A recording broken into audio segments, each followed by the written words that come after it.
दिखाई दे रहा है। अपना सेकेंड यूनिट जो है वो हमारा करंट इलेक्ट्रिसिटी स्टार्ट कर रहे हैं। करंट इलेक्ट्रिसिटी, ठीक है।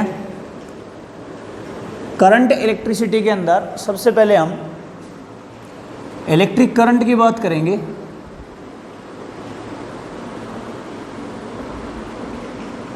इससे पहले हम फर्स्ट यूनिट के अंदर हम ऑलरेडी डिस्कस कर चुके हैं कि चार्ज क्या होता है ना। चार्ज के बारे में हम डिस्कस कर चुके हैं। चार्ज हमारा एक फंडामेंटल क्वांटिटी है, फंडामेंटल पार्टिकल है। और चार्ज की जो मैंने आपको डेफिनेशन बताई थी वो बताई थी कि जो चार्ज है वो एक आपकी प्रॉपर्टी होती है किसी मैटर की, ठीक है। वो प्रॉपर्टी किसी मैटर की है। जब किसी ऑब्जेक्ट को आप रब करते हैं उस समय वो फोर्स एक्सपीरियंस करता है किसी दूसरे पार्टिकल्स के ऊपर। जब आप किसी पार्टिकल को क्या करते हैं, किसी मैटर को आप क्या करते हैं, रबिंग करते हैं, तो उस टाइम वो मैटर या फिर वो पार्टिकल दूसरे पार्टिकल के ऊपर क्या एक्सपीरियंस करता है, फोर्स एक्सपीरियंस करता है। उसको हम चार्ज बोलते हैं, ठीक है। उसको हम क्या बोलते हैं, चार्ज बोलते हैं।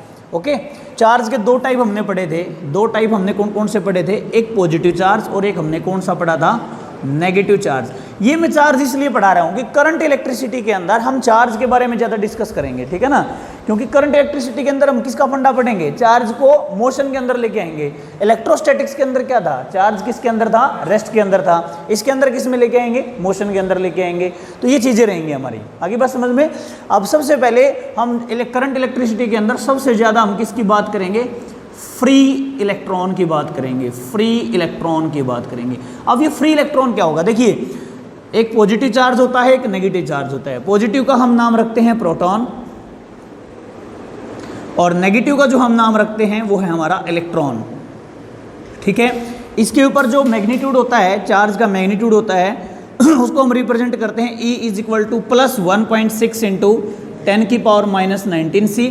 इसके ऊपर हम रिप्रेजेंट करते हैं E = -1.6 × 10⁻⁻19 C। C मीन्स होता है कोलॉम्ब, ऐसा यूनिट ऑफ चार्ज, ठीक है। ये चीज़ें हमारी रहेंगी, ये चीज़ें हमें याद भी रखनी है। उसके बाद मास के बारे में ऑलरेडी हम इलेक्ट्रोस्टैटिक्स के अंदर डिस्कस कर चुके हैं भी। एक बॉडी से दूसरी बॉडी पे चार्ज ट्रांसफ़र होगा, क्या उसका मास भी ट्रांसफ़र होगा, मास ट्रांसफ़र होगा, क्या मास डिफेक्ट आएगा। मास डिफेक्ट के बारे में हमने पढ़ लिया था उस चैप्टर के अंदर, ठीक है। तो अब हमें सबसे पहले हमें ये पता होना चाहिए कि फ्री इलेक्ट्रॉन हम किसको बोलते हैं। फ्री इलेक्ट्रॉन, हम फ्री इलेक्ट्रॉन किसको बोलते हैं, क्योंकि करंट इलेक्ट्रिसिटी के अंदर हम किसकी बात करेंगे, फ्री इलेक्ट्रॉन की ज़्यादा बात करेंगे। तो फ्री इलेक्ट्रॉन को समझना है पहले, किसी कंडक्टर के अंदर फ्री इलेक्ट्रॉन कैसे होते हैं, ठीक है ना। तो हम या तो हेडिंग डाल लो आप, आपकी मर्जी है, या फिर आप क्या कर लो, इसको एज इट इज वैसे दिमाग के अंदर बैठा लो कि theory of free electron. Theory of free electron. Theory of free electron के अंदर देखिए, मान लेते हैं अपने पास एक कंडक्टर है। सपोज करते हैं अपने पास क्या है, एक कंडक्टर है। उस कंडक्टर के अंदर देखिए हमें पता है मैटर जो है वो एटम से मिलकर बना होता है, ठीक है। एटम किससे मिलकर बना होता है, इलेक्ट्रॉन, प्रोटॉन, न्यूट्रॉन सब एटॉमिक पार्टिकल से मिलकर बना होता है। छोटे छोटे एलिमेंट्री चार्ज पार्टिकल से मिलकर बना होता है। बेसिकली जो हम सब एटॉमिक पार्टिकल पढ़ते हैं वो हमारे कौन कौन से होते हैं, वो होते हैं हमारे एक प्रोटॉन, एक न्यूट्रॉन, इलेक्ट्रॉन और एक न्यूट्रॉन। ये चीज़ें होती हैं बेसिकली जो हम डिस्कस करते हैं 12th क्लास के अंदर, ओके। अब सबसे पहले हम एक एटम की बात करेंगे, आइसोलेटेड एटम की बात करेंगे। किसकी बात करेंगे, आइसोलेटेड एटम की बात करेंगे। आइसोलेटेड एटम कैसे, जैसे ये जो है ये हमारा कंडक्टर है, ये हमारा कंडक्टर है, ये किससे मिलकर बना हुआ है, एटम से मिलकर बना हुआ है। तो यहाँ पे हम मान लेते हैं बहुत सारे एटम ऐसे पड़े होंगे, ऐसे एटम से मिलकर ये बना होगा, ऐसा अजम्पशन मान लेते हैं। अब ऐसा मानने के बाद अगर इसमें से मैं एक एटम के बारे में एक्सप्लेन कर दूं तो सभी एटम के बारे में एक्सप्लेन मान लिया जाएगा, वो थ्योरी सभी एटम के लिए बराबर ही मानी जाएगी।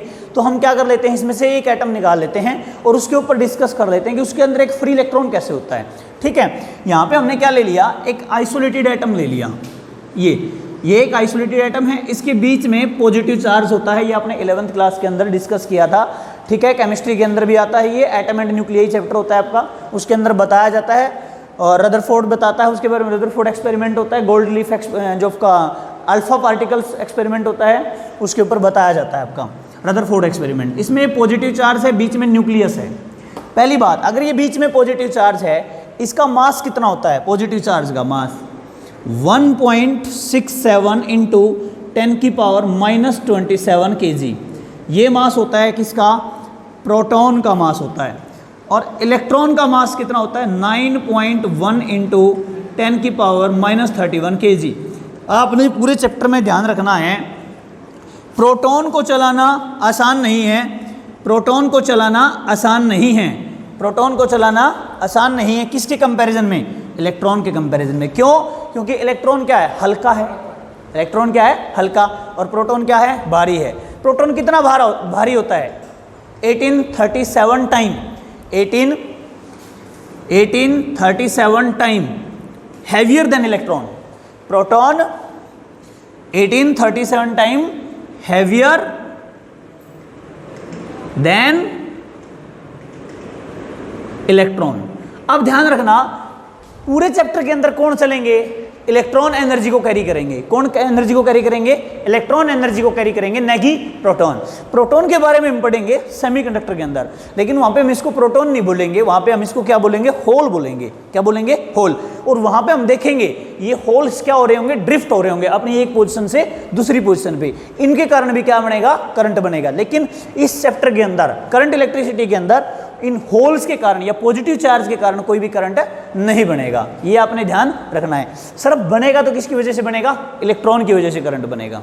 ये हम इंट्रोडक्शन पढ़ रहे हैं किसका? करंट इलेक्ट्रिसिटी का।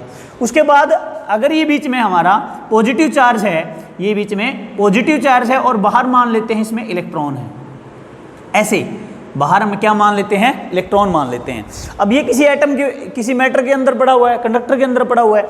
अब एक बात और हम जानते हैं, आपने फोटो इलेक्ट्रिक इफेक्ट पढ़ा था 11th क्लास में केमिस्ट्री में, उसमें आपने पढ़ा होगा फोटोन के बारे में।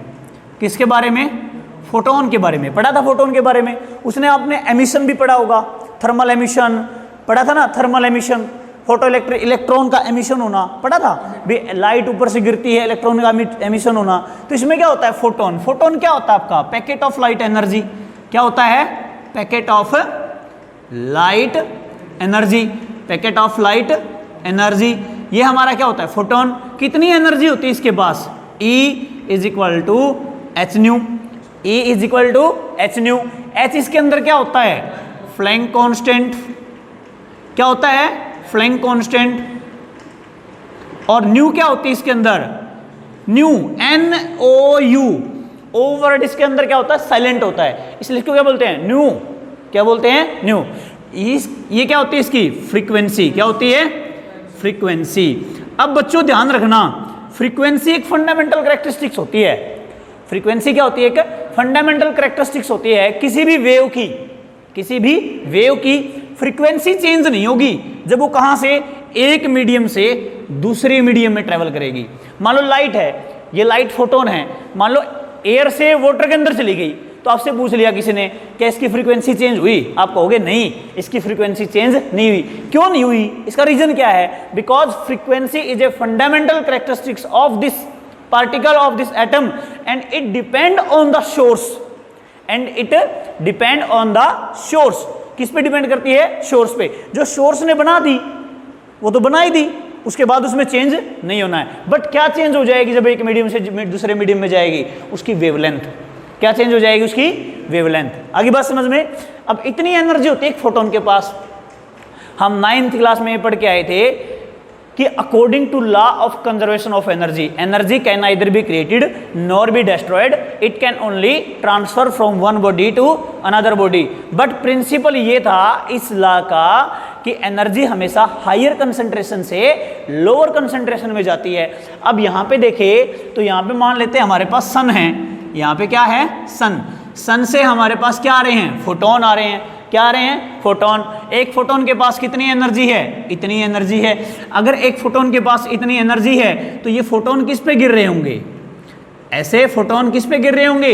इलेक्ट्रॉन्स पे, क्योंकि बाहर कौन है? इलेक्ट्रॉन है। ऐसे सेल नहीं होती हैं K L M N, 4 cell होती हैं। आउटर मोस्ट ऑर्बिट में इलेक्ट्रॉन मिलेंगे, अगर आउटरमोस्ट ऑर्बिट में इलेक्ट्रॉन मिलेंगे उनके ऊपर वीक फोर्स मिलेगी। अरे इनर ऑर्बिट के कंपैरिजन में आउटर ऑर्बिट में क्या होती है, वीक फोर्स होती है। अगर वीक फोर्स होती है तो जब इसके ऊपर ये गिरेंगे, according to conservation of energy, ये जो एनर्जी है क्या ये फोटोन इस इलेक्ट्रॉन को ट्रांसफर कर देंगे?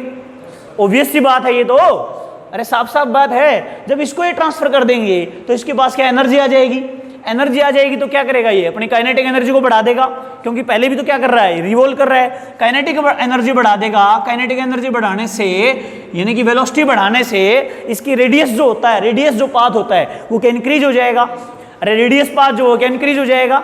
रिलेशन पढ़ा होगा अपने केमिस्ट्री के अंदर, अगर रेडियस इंक्रीज हो गया, अगर क्या इंक्रीज हो गया, रेडियस इंक्रीज हो गया, तो आपने इलेक्ट्रोस्टैटिक्स के अंदर एक फॉर्मूला पढ़ा था 1/4 pi epsilon not Q1 Q2 divide by R square. याद है क्या आपको ये फॉर्मूला? ये फॉर्मूला क्या कहता है, अगर रेडियस इंक्रीज हो गया तो फोर्स क्या होगी, कम होगी। फोर्स क्या होगी, कम होगी। तो यहां पे न्यूक्लियस और इलेक्ट्रॉन के बीच में फोर्स क्या होगी, कम होगी।